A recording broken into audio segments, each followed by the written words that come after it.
Hey. Dejounte Murray has become a polarizing player for some reason. He's fresh off a breakout year where he averaged 21, 8, and 9 to go along with 2 steals while getting his first All-Star nod at the age of 25. Those 2 steals per game were best in the league, and he also finished 3rd in assists per game amongst qualified players.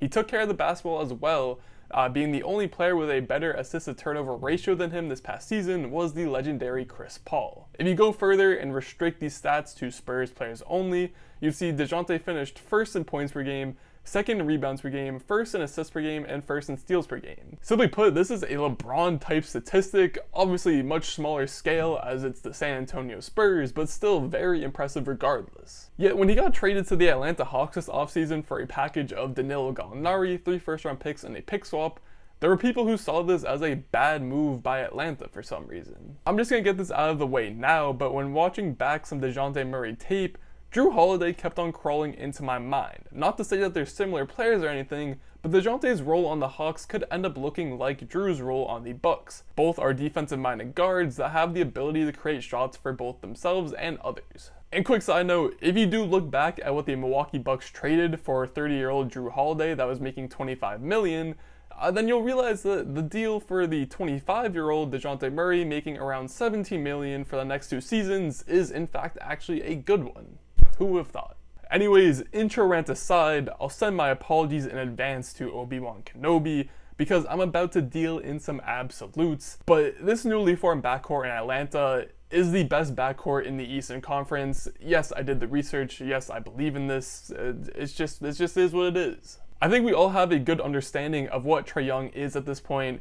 Not only was he the engine behind the NBA's second best offense this past season, but he's now had 3 straight years of averaging over 25 points and 9 assists. He's a 3-level scorer that can also facilitate at the highest level. The big glaring hole in his game is obviously his defense. At 6'1" and 164 pounds, there aren't many NBA players that aren't able to overpower him. In fact, the entire Atlanta team was poor defensively as they finished 26th in defensive rating. This is where Dejounte Murray comes in though. He stands 6'4" with a 6'10" wingspan, and the easiest way to describe him is to call him a disruptor.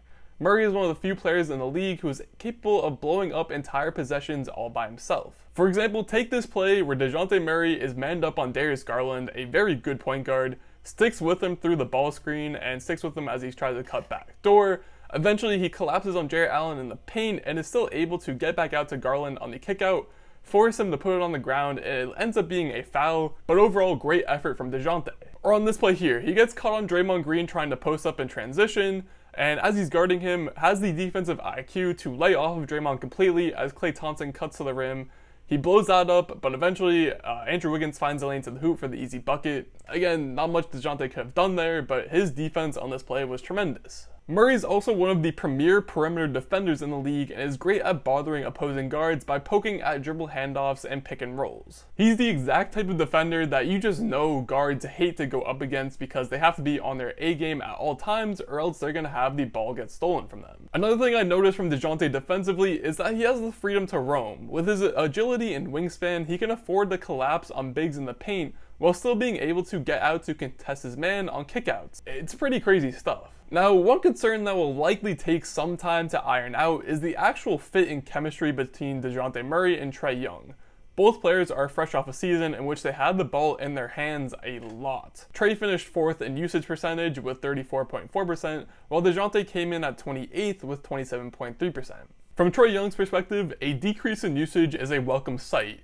He can become a very dangerous off-ball weapon if used correctly. Think about how Steph Curry uses himself. And Dejounte has shown the ability to command an offense. On the other side of things, Murray shot 33% from 3 this past season, which could be a problem on possessions where he's off-ball. Luckily, he did show improvement when in catch-and-shoot scenarios, and when he was considered wide open, aka no defender was within 6 feet of him when he shot. And by no means would I say that Murray is afraid to shoot. In fact, he sometimes came across as a little too trigger happy considering his 3-point percentage, but you gotta keep the defense honest, I guess. Overall, Dejounte seems to understand his limitations and tries to get the best shot possible for his team. And speaking of best shots, the bread and butter of Murray's offensive game comes down to two types of plays. It's either Dejounte Murray getting to the foul line area for a jumper slash floater, as you can see in these plays here. Here he uses the screen to get Draymond switched off of him, and Kevon Looney is too far back as he simply pulls up for the midi. Again, he gets Jarrett Allen, who's no slouch of a defender, switched onto him, but he again gets to his spot and hits the midi. On this play, he shows off the isolation skills as he takes Lamar Stevens and just uses his strength to get to his spot and again pulls up for the midi. Here we have him deep in the fourth quarter, hitting Jarrett Allen with the behind the back move and hitting the tough fadeaway over the good contest. Or if Dejounte isn't feeling the jumper as much, he can use that same length and size and strength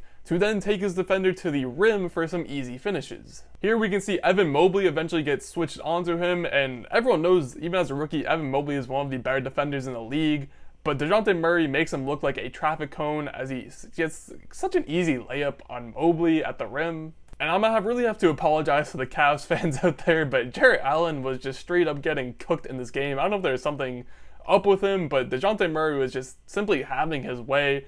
As here he comes off the pin down, gets another screen, and just blows right by Jarrett Allen, goes into his body, and again, just gets a way too easy of a finish, in my opinion, on someone like Jarrett Allen.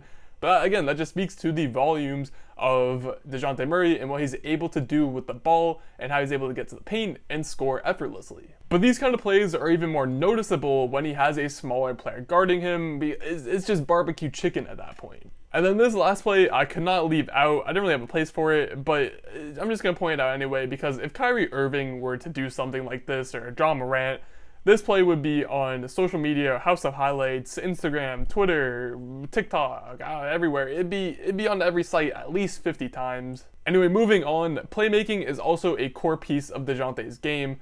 I can't really find them now, but near the end of the season, I saw a lot of people on Twitter saying that Murray's playmaking was overrated or that his assists were empty stats, which doesn't make any sense at all. I mean, you can't just sleepwalk your way into 9 assists a game by accident. Dejounte is a very skilled facilitator. He's just not the flashiest, and I sincerely think that ruins his public image when it comes to, talking about playmaking, because he's effective for sure. He just doesn't get the praise for some reason. Here, Dejounte makes a beautiful back cut that ends up being a give and go between him and the original passer for the layup.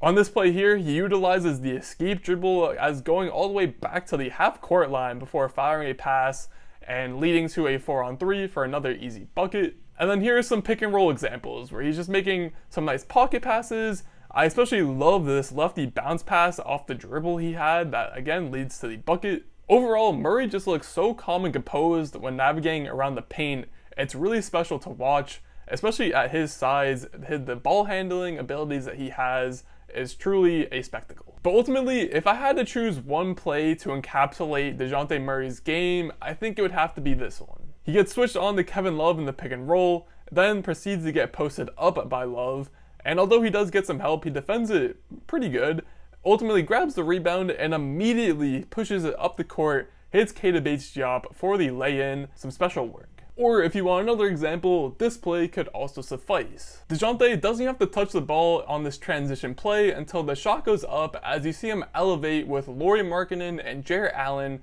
2 7-footers, as he not only grabs the initial rebound, but puts up another shot, gets his own rebound again, and then puts up another layup, gets the and one, and the heart and hustle on display here has to have Hawks fans going crazy. For me, both of these plays get me very excited to see what Dejounte Murray can do on a winning team. There's so many great players in the league today, and sometimes all they need to do to get more recognition from the fans is to simply just play on a good team. And again, I'll bring up Jrue Holiday.